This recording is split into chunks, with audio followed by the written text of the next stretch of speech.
Living in Lower Alabama, we rarely receive snow. I spent most of my life wishing for a white Christmas that never came. I have only seen snow twice in my 33 years here. I always wanted to share that with my two boys. I just knew that they would love to play in it. Now I find myself staring out my window at the mounds of that icy precipitation surrounding my home, regretting every wish I had ever made for a snow-covered Christmas. When I think about it, it really started in summer. Our summers are always hot and extremely humid, but that year it was even more unbearable. We steadily saw temperatures of well over 100 degrees, and everyone I knew begged for relief. The heat wave lasted all the way until the week before Halloween. Then suddenly a massive hurricane spawned in the Gulf of Mexico. The weather forecaster for our local news frequently referred to it as a monster. Looking back, I would believe it was more of a demon that brought hell with it, but a much different one than I had read about in the Bible. The storm passed, leaving devastation for miles around. It had affected every state within the southeast, but Florida most of all. Help was sent from various utility companies, government aid agencies, and even regular citizens to help with the relief. And when I say various, I mean from every state in our region. It was amazing to see the effort put forth to help the people that had lost everything. I am sure a lot of us thought that was the worst it could get. I wish that had been true, but that was when the rain started. As November came, we felt the first droplets in our tiny town. It was an odd occurrence, but not odd enough to raise any eyebrows. I mean, how bad could a couple days of rain be, right? The problem came when days turned into weeks, and low-lying areas became flooded. Homes in towns nearby were washed away in a matter of hours once the levees broke. My wife Susan constantly thanked God that our house was nestled on a high elevation among trees. I found myself thinking the same thing, but God had nothing to do with what happened. No God I could ever believe in anyway. The week of Thanksgiving, the rain finally subsided, and I am sure that was something everyone would say they were thankful for. The problem was, what remained was the cold. That in itself was not strange, but the severity of it was. We saw temperatures close to freezing for the following week, and that was something we rarely saw until late January or early February. My oldest son, Jacob, began singing that silly song by Bing Crosby. My wife beamed at the thought of them seeing snow on Christmas Day. The foolish child in me felt the same. "The boys will finally get to see snow, Paul," Susan squealed. "I know, I can't wait to see Tommy waddling in it," I responded. Those words ring in my head even now. I have to fight back tears when I think of just how stupid I had been. We were so preoccupied with setting up decorations and buying presents that we were oblivious to what was happening all around us. The snow actually started falling the first week of December. It was up several inches within the first day. It was amazing to see at first, but when it kept coming, some people became worried. If you have never been in the South when it snows, you probably would not understand. You see, we are not prepared for that kind of weather.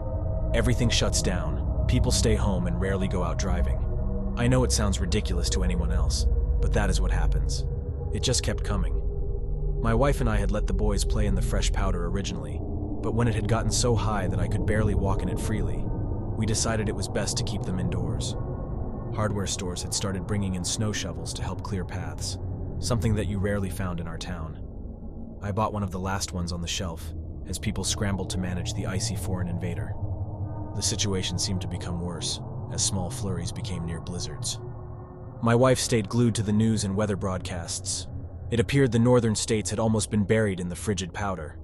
The president had actually issued a state of emergency, urging people in the northern portion to evacuate south.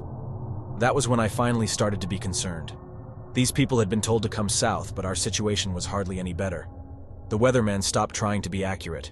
His predictions of an end to the madness never came. The temperatures continued to drop, and it was not long before we saw them go from 0 to negative digits. It was unheard of in my state for it to be that cold, and people were getting afraid.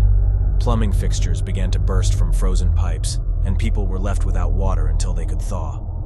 Our world had become a freezer in a few weeks, and none of us were prepared for it. My family found themselves wearing our thickest clothing even inside. It felt like no matter how high I set the thermostat, it was not enough. We should have left then. By Christmas, we had no power, and utility companies had stopped trying to traverse the harsh conditions to repair downed lines. Local officials had abandoned emergency protocols to save themselves. We began hearing rumors of our neighbors attempting to head further south into Florida. Susan suggested the same, but I reminded her of the destruction still left from the hurricane. I was afraid we would be worse off without shelter. So I made the decision to hunker down in our home. I cleared a path to the fireplace that had only been used for decoration and set to the task of getting a fire going. If it was not such a dire situation, my wife would have found amusement in me attempting something like that. I had never even seen someone use a fireplace, let alone light one. After several attempts, we were able to burn what little wood that was readily available near our home. My family and I huddled around it as if it were going to save us from the fate that waited outside. The whiteness had engulfed our home. The mounds had risen above the windows, breaking some of them. I was forced to reinforce each one to keep the cold out. We sealed every crack or crevice that could possibly let out the heat and tried to remain together. My wife wrapped our children in blankets and pulled them close. The boys did not understand, and we were afraid to tell them how serious the situation was. The fear that rested on my wife's face was enough to keep me from ruining what could be our last Christmas. We still attempted to have a big dinner, despite our ability to effectively cook. I also learned how to cook within a fireplace for the first time. It would have been an interesting experiment if it had not been essential for our survival at the time. We gave up on the idea of turkey or ham, but we had always had a decent stock of canned food. It was a habit I had picked up from my grandparents. I often wondered how they were faring during all of this, but I had my immediate family to worry about. Our world had been plunged into an endless sea of white. I even had nightmares of the stuff that Christmas Eve. My children normally woke me early on Christmas morning, but when my eyes fluttered open, I assumed it was still night. The house was so dark that I could barely see my wife lying next to me. I slowly rose from my bed, still completely clothed, and nudged Susan awake. The house had become far colder than it should have been, and I immediately headed for the fireplace. The fire had gone out at some point, so I ran for the back door, pulling on my boots. My aim was to gather more wood to get the fire going again, but as soon as the door cracked open, I was pelted with a mixture of snow and ice. It stung my face, and I cursed at the door while trying to shut it again. Our home had been buried in the vicious powder, and I finally understood why no light permeated the windows. My watch read 9 o'clock, but it felt much earlier. Susan stumbled into the living room, asking what I was doing.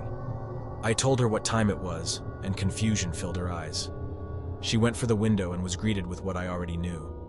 I do not remember ever seeing her quite so afraid, and the feeling was mutual. I buried my emotions down, though, knowing I had to be strong for my family. I told her to go check on the kids while I tried to get the fire going again. She disappeared down the hall, and I made my way to the dining room. The table and chairs had been passed down through my family for generations, but I knew it would have to be sacrificed. I set to dismantling the wooden chairs first, but was stopped by the sound of my wife's scream. I rushed through the hall, listening to the awful sound echo in my ears. I could feel tears forming in my eyes, but I pushed them back as I rounded the corner. She was grasping the doorframe of our children's room. We had put them together so that Jacob could help keep an eye on Tommy. I could see her body shaking as she stared into the room. Tears rolled over her cheeks as I turned to see inside. The window of their room had given to the weight of our captor, despite my attempt at strengthening it. Snow had buried the boys in the night, and that was when I noticed the flakes of white all over my wife's hands. Susan had attempted to uncover them, and I could see the pale blue skin of their faces, huddled together in Jacob's bed. It would have been a sweet scene if it were not for their skin tone, something Susan would have taken a picture of, but this was not that scene. I pulled Susan away as I tried to hold back the sick feeling in my stomach. I felt as though I could release what little Christmas dinner I had in me on the floor at any moment. Soon her sobs subsided, but when I looked into her eyes, she simply looked numb. I had never seen her this way, and I tried to break her from this trance she seemed to be in, but she said nothing. Her eyes would not even turn my direction when I spoke. Something had broken inside Susan that morning, and I do not blame her. I sat her next to the fireplace and wrapped her in a blanket while I returned to the dining room. The polished wood did not want to burn, but I was determined to give us warmth. So, I did not stop until we had fire. I made it a point to ask Susan to stay by the fire while I returned to the boys' room. I could not leave them that way, but when I reached the door, I found myself pausing just outside. I felt the warm and salty specks across my cheeks before I even saw them. I slowly stepped inside and slid gloves over my hands. I finished clearing away the snow and noticed why they had not simply come to our room. The wood I had used to seal off the window had struck my oldest first. It left a gash near his temple that would have knocked a grown man unconscious. I could only imagine his 10-year-old body had not lasted long after. Tommy had obviously woken after. His tiny form clung to his big brother like a teddy bear. I internally cursed myself for not putting them to bed with us that night, but I knew it was too late for that kind of thinking. I removed their bodies and wrapped them in blankets before placing them in the guest room. I took one final look at their tiny bedroom, a place that had held so much joy previously. I imagined the two of them playing and sometimes bickering. My lips tried to curl upward, but they could not. My eyes drooped to the floor as I turned away and shut the door. I have not returned to that room since, and I doubt I will. I just returned to the living room in hopes of comforting Susan, but when I got there, the blanket was all that remained by the fire. A quick search of the house revealed that the back door had been opened, and a tunnel had formed in the frigid wall on the other side, leaving the floor inside covered in snow. I tried to follow Susan's footsteps, but eventually, they disappeared behind a solid wall of that cursed white. I could only imagine her frantically digging through it, and the sound of what was above coming down upon her body. I tried to dig into it myself in search of her body, but the layer that remained was frozen solid. It was like digging my hands into cement, and I knew that Susan could not have survived it, even if my mind did not want to believe it at the time. I found myself picking at it with tools anyway, feeling as though I had nothing left to do. I do not know how much I cried while working at that pointless task, but I do know it started to freeze to my cheeks. I did not stop until my arms could not lift again, and that is when I sat among the snow and stared at what my world had become. I lost track of how long I sat there or when I decided to come back to the fire. I do remember when I started burning the Christmas gifts and how hard a choice that had been. I opened each one slowly and savored the idea of the children playing with it for the first time. I could even see Susan standing over them with her camera in hand. She would be giving her biggest smile and snapping away to save each memory. She loved taking pictures, but what I had to do did not need to be captured on any sort of film. I started to feel the numbness that night, that same numbness that overtook Susan earlier that day. It was as cold as the snow that surrounded me, and all I could think was this had been my fault. I should have escaped with my family when I still had the chance. I do not know if it was pride, ignorance, or both, but the guilt was too much. It consumed me and took away everything this holiday was supposed to be about. I started writing this in hopes that someone reads it. I do not know what has happened to the rest of the world, only what has happened to me. I do not know how long I can survive here. My food is running low, and I have run out of things to burn. I cannot even say for certain how long I have been here since my watch has stopped turning and I still cannot see the sun. I think I will try to dig myself out tomorrow, and if you do find this, know I did not simply give up. I just wish I had done this sooner. I am so sorry, Susan, Jacob, and Tommy. You deserved better than this. I hope you can forgive me.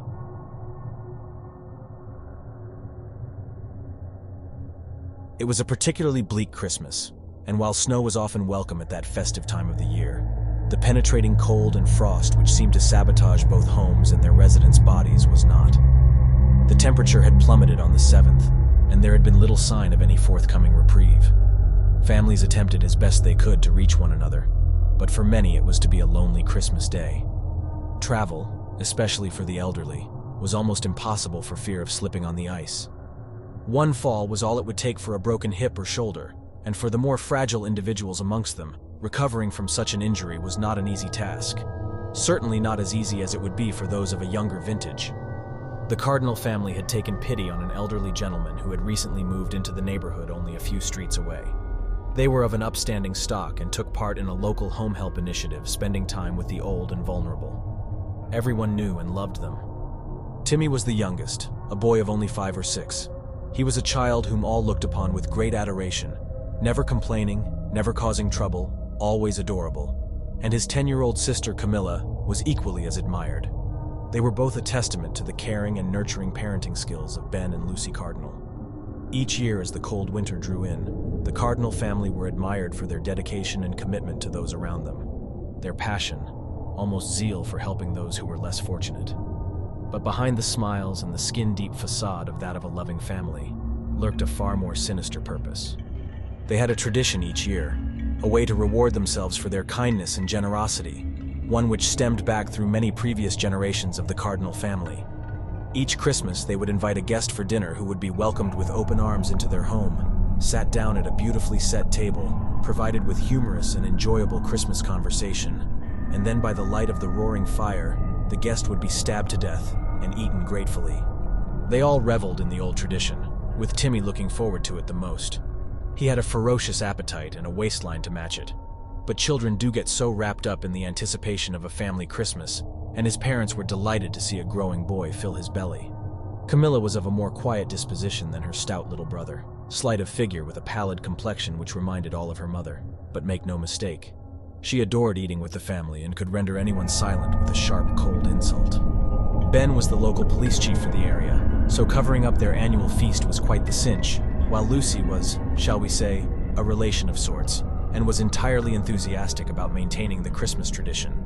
Their guests were invariably those without family, and often of a ripe old age, forgotten by society, left to wither in their isolated little houses. Ben explained to the children yearly that it was almost a kindness to put the victims out of their slowly increasing misery, and besides, when they did eventually die, they would be shoved into a box in the ground or roasted into ashes. What a waste of good meat. This year, Timmy and Camilla were especially excited. It was all their mother could do to calm their nerves, but on that Christmas Eve it was nearly impossible, for they knew the special treat they were in for the following day. The Cardinals were hosting a most special guest. His name was Sergiu Moraru, and he hailed from Eastern Europe. They had never had foreign meat before, and the very idea of tearing into some delicious exotic muscle and fat made this year's feast something to really look forward to. They had met Old Man Moraru just a few weeks earlier when Ben had noticed the unusual name on his home help list. Each year as Christmas approached, the volunteers at the local church would be given names and addresses of pensioners in the area who had no family and would be left quite alone over the holiday season. At that festive time of year, and worried that many of the frailer residents might succumb to the biting cold, church committee members would visit each of these lonely individuals and offer a friendly ear, a helping hand, and often some hearty food to the poorest of those on the list. The names would rarely change, but at least one person on that list would sadly pass away that year. Being an upstanding member of the community and a high-ranking police officer in the area, Ben would often inform the church that one of their flock had sadly passed away, and with no friends or family known, he would concoct a lie which usually involved a long-lost son or daughter appearing to take their sadly departed parents somewhere far away to be buried. That, or he would say that they had simply moved, having a bit of a deal with a local estate agent and solicitor's firm to throw the proceeds from any property sales their way. The family were not without influence. It was incredible how little people questioned this, but as the Cardinals ensured that each Christmas meal was not an active member in the church or community, people just assumed that Ben knew best. This year, the Cardinals had been hoping to invite Lucy Rindridge around for her Christmas swan song, but unfortunately she had died during the summer. Ben had investigated, and he suspected that an intruder had been inside the house with her at the time of her death, but it seemed as though the causes were natural. No, the family would just have to have someone different for dinner. Then the name appeared on the list. Sergiu Moraru, 86, slight emphysema, no family. Knows no one in the area as he has only recently moved here.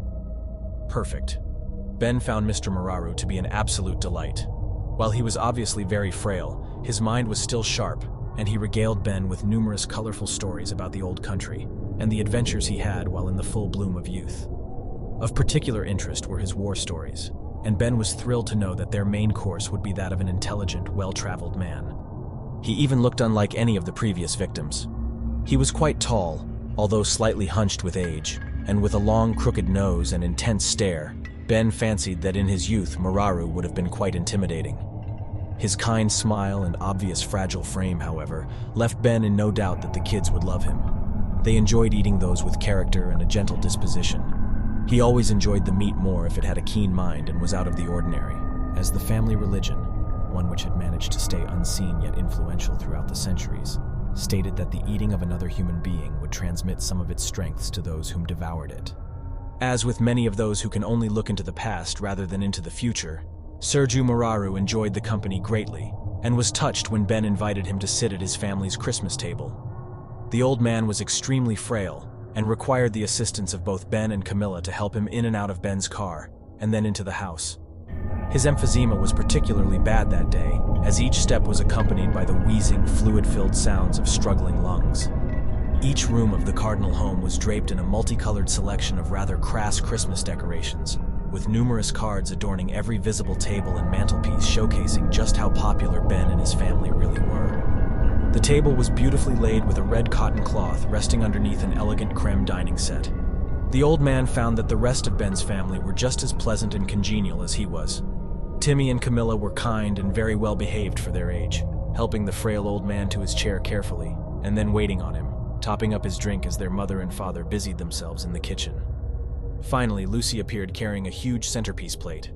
It was unusually large, and as she sat it in the middle of the table, empty and devoid of food, old man Mararu caught a look on Lucy's face. It was brief, and he immediately attempted to disregard it as a product of his imagination, but it unsettled him deeply. It was as if a private joke had passed between the eyes of Lucy and her children, a flicker of a grin, and not one of kindness or of Christmas spirit, but rather one resembling that of a conspiratorial bully. As if Sergiu was the unwitting recipient of some unwholesome prank, waiting to be ridiculed. Just as the unease began to diminish, Ben appeared with a large jagged carving knife and a long two-pronged fork, which reminded Sergiu more of a butcher's implement than that required to cut a decent-sized turkey. A turkey which became increasingly conspicuous by its absence. There they sat for over an hour, each member of the Cardinal family replenishing the old man's drink with enthusiasm and showing concern for every and each cough or moment of uncomfortable breathing experienced by their guest. But it was a strange concern. There they sat gleefully, asking Mararu questions, and then listening to the stories and answers which came about his life, where he had lived, how many battles he had fought in. But the interest and concern seemed to be distant somehow. It was only skin deep.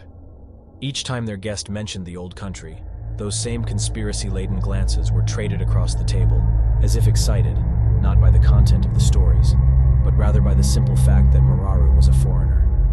The absence of not only food, but that of the mere mention of it was unsettling enough. But what was more perplexing was that Ben repeatedly stole looks towards an antique clock which sat on a mantelpiece above the fire. Looks which were poorly hidden and betrayed their purpose. He was counting down the minutes to some event. While the old man had no idea what that event was, the certainty was apparent that it was not connected to anything cooking in the kitchen oven. Mararu knew that there was simply no food being roasted, grilled, or even cooled on a window ledge nearby. Whatever was being planned, it was not going to involve him eating a Christmas meal. It was Camilla who stopped smiling first at his anecdotes and historical observations. She had ceased listening. No longer was she politely laughing at obvious jokes and the endearing sight of an old man repeating himself through forgetfulness. Camilla was simply staring with those pinpoint cold dark eyes, as a snake before a strike. Timmy was next to abandon the act as he began to grin menacingly at Sergiu, as his hands gripped a small serrated steak knife intensely. The most alarming thing was that the focus of Timmy's stare was not the old man's face, but his wrinkled neck. With one last glance at the clock, Ben ceased being the jovial, attentive host and began to run his fingers along the huge carving knife in front of him, with a mixture of anger and lust upon his face. Sergiu had seen many things in his time, but nothing as surprisingly strange and unnerving as this. Finally, when the clock began to chime, Lucy relinquished her false, endearing shell and exposed the cold-hearted and twisted personality which lay beneath. As the chimes slowly rang throughout the house, one by one, echoing and lonely and piercing in their symbolism, each of the cardinals rose up from their chairs, sharp, jagged knives in hand, and waited. The chime rang once, and they uttered an indecipherable phrase in unison. The chime rang twice, and they increased their cult-like chorus in ferocity and volume. The chime rang 3 times, and then they stopped. All were silent, the house devoid of sound, Christmas spirit, and that of hope. The old man's wheezing grew in intensity as the uniquely bizarre sight of the twisted family about to dine dawned upon Sergiu. The family then quietly and efficiently walked around the dining table and stood motionless, surrounding their guest. Just as the old man was about to inquire what was to become of him, the clock on the mantelpiece burst into life one final time. The chime was different from the others. It was sharper, somehow fouler, and echoed once and once only throughout the cardinal home. From behind, Lucy slit the old man's throat from ear to ear as Ben thrust his carving knife deep into Sergiu's stomach. Both parents then removed their knives and stood back watching with pride as Camilla cut and stabbed repeatedly, while Timmy thrust his steak knife in and out of Mararu's legs, neck, and arms. After a few minutes, the frenzy diminished as both children grew tired, and with one last downward thrust, Timmy drove his steak knife so deeply into the old man's hand that it skewered it completely, embedding itself into the table on which the hand rested. The children now ran to their parents' collective embrace. They hugged and rejoiced in what was a fantastic Christmas game, and now could look forward with delight to some succulent exotic meat. Arms wrapped around one another, They stared at their victim and began to laugh loudly, commenting on the old fool's stories of times gone by, the war, and the old country. As they turned to each other once more, the laughter diminished, and they looked into each other's rosy, blood-covered faces and shared a family moment. This had been one of Ben's favorite sacrifices, but the laughter had not completely ceased. One person was still laughing loudly. Confusion turned to abject horror as the bizarre truth revealed itself. It was Mr. Muraru. Sitting covered in blood, his head tilted back and the deep cut in his throat wide open, the dinner guest laughed loud and strong, a laugh which was both young and old. His head arched forward as he pulled Timmy's steak knife out of his hand, dropping it on the floor. Camilla screamed as Lucy hid behind Ben. What they thought to be a corpse now stared at them all, as they had stared at it with a singular purpose. Timmy began to pee himself and cry as two previously retracted fangs cracked through the old man's upper gum, revealing a serrated and terrifying grin. As he rose to his feet, Lucy fainted, and with both hunch and age now gone, the Cardinal's guest loomed tall and dark before them, his eyes piercing, telling tales of countries and decades and of centuries of existence. Sergiu Muraru ate well that Christmas.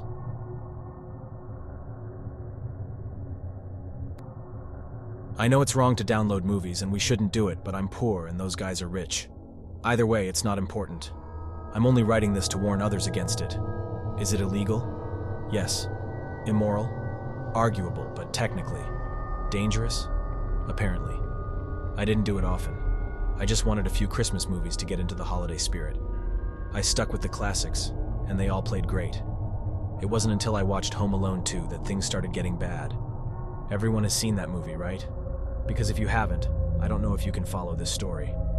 My partner was asleep, but I wasn't tired, so I watched it alone. The first different thing was the opening credits. The little house was red.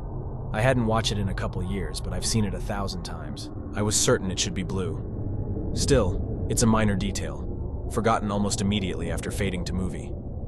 In the opening scene, it shows family members rushing through the home and remains normal until Kevin walks in on his uncle's shower.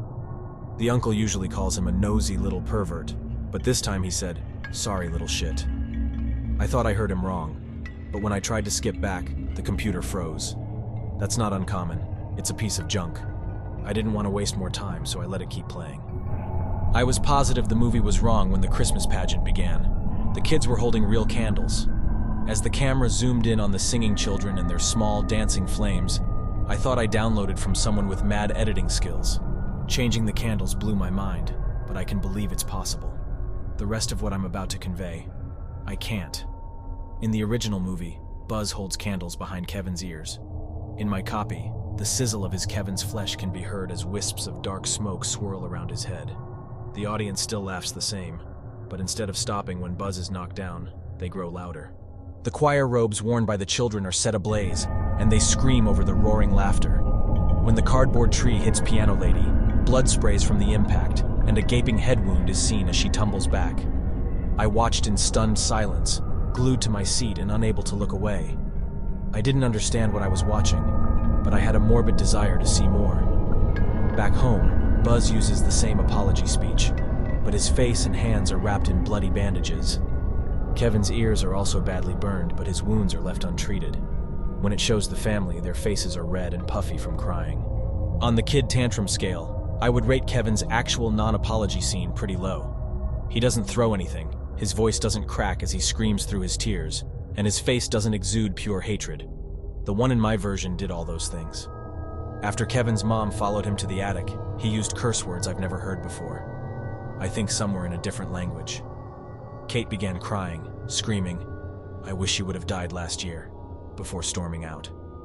A baseball was thrown as she exited, slamming into the door as it closed. Kevin fell onto the bed, retrieved a razor from beneath his pillow, and slowly cut into his forearm. The close-up of the Chicago Sun-Times was also different. Instead of wet bandits, it read, "Killer bandits escape during riot." I don't remember what the smaller headlines really say, but I'm willing to bet it's not "Dozens Dead, Manhunt Continues," considering it's a kids' movie. Remember the quick scene of the airport taxi knocking over the statue? In my copy, it hits a kid. Aside from the characters being angry and depressed towards one another, the movie plays relatively normal until Kevin leaves the New York airport. Where he once enjoyed a montage of fun, city sights to a happy song, he now walked dark, dangerous alleyways as sinister music played. For the remainder of the movie, Kevin's family is not seen again. They never go to the police or attempt to locate him. After the montage, we see Harry and Marv leave the fish truck. The sticky bandit jokes were completely removed. Where they normally steal change from a Salvation Army Santa, they now held a man at gunpoint in a dark alley. The terrified man surrenders his wallet without a struggle, but is shot anyway. The scene ends as the bandits flee. What should be the scene where we first see the hotel, and Pigeon Lady was now a Holiday Inn and junkie. The woman in my copy was putting a syringe into her arm when Kevin saw her. He enters the Holiday Inn, skipping the short scene where he runs away. Still in possession of Peter's bag, he immediately approaches the front desk. A dirty, balding man gives him a hard time until he sees the envelope full of cash. There is no bellboy to escort Kevin to his room, but when he turns on the lights, cockroaches scatter across the floor. The room is filthy, has 2 twin beds, and a small TV with tin foil wrapped around the antenna. They skip the pool scene, going directly to the Angels with Even Filthier Souls movie. The only difference here is the hungry look in Kevin's eyes as he sits on the floor, face inches from the screen, his fingers lightly tracing over the fresh cuts in his arm. A fade-out takes us to a few hours later when he discovers Peter's address book. At seeing his uncle's name, he says, "If they're still in Paris, I can stay there instead." At the sight of a family photo in his father's wallet, Kevin begins shaking and sobbing as he rips it to pieces. The following morning, he hails a cab instead of renting a limousine. Duncan's toy chest was unchanged, but the kid was still angry and depressed as he wandered through the store. He pushed other kids and shoplifted the item he normally purchased. Mr. Duncan watched him leave with a sad, slow shake of the head. Harry and Marv exit immediately after, grabbing Kevin on the street. The boy screamed, kicked Harry in the shin, and ran. The chase scene was short and filled with cursing. Instead of breaking pearl necklaces to trip the bad guys, he told a group of bikers, "2 men are chasing me." Kevin proceeds to escape while Harry and Marv are brutally beaten in the streets. Upon returning to the hotel, the owner claimed the room was never paid for and tried to make the boy pay again. When Kevin refused, the man grabbed him, taking the money by force. Red-faced with fury, the kid fled back into the streets. He ran until Harry and Marv, limping and beaten to a pulp, found him once again. They pulled him through alleys, describing brutal methods of torture he would endure. I can't even repeat the words. I don't think I have ever heard such gruesome ideas before. I didn't believe a child's face could be more consumed by hatred, but the way Kevin looked at them gave me chills.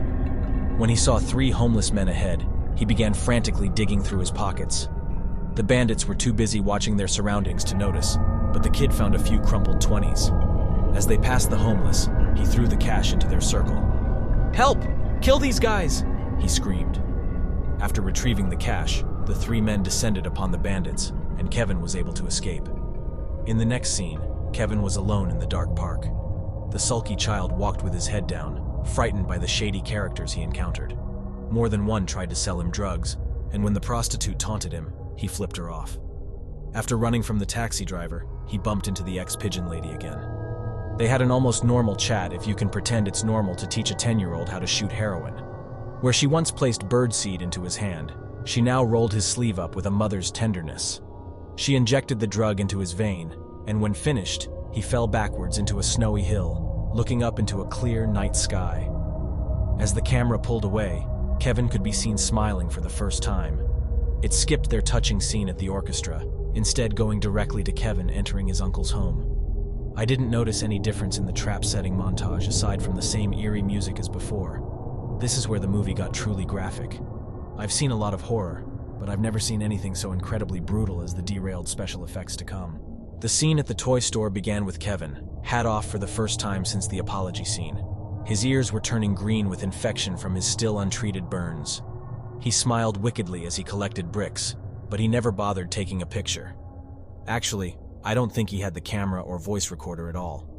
Likewise, he didn't attach a note to the brick he threw into the window. Harry ran outside, tripped on the failed seesaw, and face-planted into the sidewalk. He lifted his head to show a bloody nose and murderous eyes. Seeing the trap failed, Kevin began running away. Marv emerged, also tripping on the board, and fell into Harry. When the boy taunted the bandits from his uncle's roof, they responded in the usual way. The first brick dropped still hit Marv in the forehead, but left a wide, bloody gash. The next two bricks gave matching lacerations, and blood sprayed the sidewalk on impact.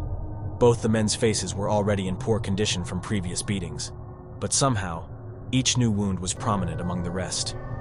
I wish I could tell you I watched because some strange power stayed my hand, or that the movie threatened me in some way, but I can't. The only reason I continued watching was because some twisted part of me wanted to see what else they'd done to it. There was absolutely nothing to give any indication it was edited. If I had never seen it, I would have believed it genuinely filmed that way. After Harry left to find another entrance, Marv struggled to his feet. At the front door, he pulled the knob off to initiate the same staple gun trap, albeit without the comically long rope. The string quickly pulled tight, shooting a staple into his nutsack region, not his ass. He then fell to his knees, pulling the trigger once more. I had to look away when the staple penetrated his eye. They just made it so graphic. Harry tried to go up the slippery ladder and fell on his back, but nothing worse than usual. When he kicked in the side door, most of the falling tools missed him, but the camera didn't cut away when the last wrench fell. The sound of his skull breaking was nothing compared to the blood that splattered and the way his head caved inward. He should have been dead, but he wasn't. Marv kicked open the front door, but fell off the incomplete floor ledge, landing with a sickening thud. Bloodstains spread beneath him as he moaned in agony. When finally able to stand, he walked on shaky legs around the green goop he normally slips in. He still tried to use the sink, probably because he was covered in as much blood in my version as he was paint in the real movie. The electrocution scene was horrible. When he attempted to use the sink, his body went rigid as electricity coursed through him. His hair caught fire and the screen filled with smoke. I know it was only my imagination, but I swear I could smell him burning. It felt like it lasted longer than normal. He fried for almost a full minute. He too should be dead, but wasn't. Kevin laughed maniacally as he maxed out the voltage before running away. It didn't stop until the actual device blew sparks and died. It skipped Harry catching on fire and dipping his head in the toilet. Instead, it stayed with Marv as he somehow recovered. He erected a tower of junk to climb through the hole in the floor, and almost made it to the top before it fell, burying him beneath the rubble with more gut-wrenching sound effects. Back upstairs, Kevin sneaked down a hall, past Harry, and attempted to climb the ladder he previously sawed halfway through. It broke too early and sent him crashing into the ground. Recovering quickly, he almost made it to the top of the stairs before Harry saw him. When Marv caught up, the two undead bandits pretended to run upstairs. This time, they avoided the paint cans thrown by the kid, and there was no giant metal beam-like object. The bandits hurled more threats at Kevin as they tried to enter the attic, but they didn't conveniently listen as the tool chest hurtled down the stairs. Instead, they backed away, confused looks on their disfigured faces, as the door exploded with a loud crash. On the roof, Kevin still climbs down a rope and sets it on fire as the bandits descend. The difference is, Harry and Marv are engulfed in the flames before falling several stories to land on their backs, legs protruding at angles that made my stomach churn. The dozens of paint cans to fall on them after was just overkill. Kevin calls the police from a payphone while the bandits recover, but they catch him when he slips on the ice. Harry and Marv hardly look human anymore with their lumpy faces and broken limbs, but they still lifted the boy to his feet. Then they dragged him to the park, putting a gun in his face, and enjoying each new cry of terror they won. Eventually, the beating began, making Kevin suffer before he died. The kid was on the ground, curled in a ball, trying to protect his head with his arms, screaming for help. Finally, when the sharp kicks to his body stopped, he looked up into the barrel of Harry's gun. As the saw the hammer pull back, he squeezed his eyes shut. Then a loud bang echoed through the park, followed closely by a second. Kevin remained still until he heard a booming voice say, "This is the police. You're safe now." As he opened his eyes, red and blue lights flashed all around him. Two paramedics wrapped him in a blanket and carried him to an ambulance. There, he met Mr. Duncan, who praised him for saving his store. Next, we see a few clips of the boy being adopted by Mr. Duncan and going on to live a happy, normal life. When you think the credits are about to roll, it fades to a scene zoomed in on Kevin's smiling, jubilant face. Very slowly, as beautiful, inspirational music plays in the background, it zooms out to reveal him lying on a snowy hillside in the park. His eyes are glazed over in death, and a needle hangs from his arm. I went to the website to see what I could find out about the person I got it from, but the torrent was removed. I looked on other sites, but I couldn't find it anywhere. I tried to show my partner the next morning, but it said file corrupt each time I pressed play. Next time I was alone, the movie suddenly worked again.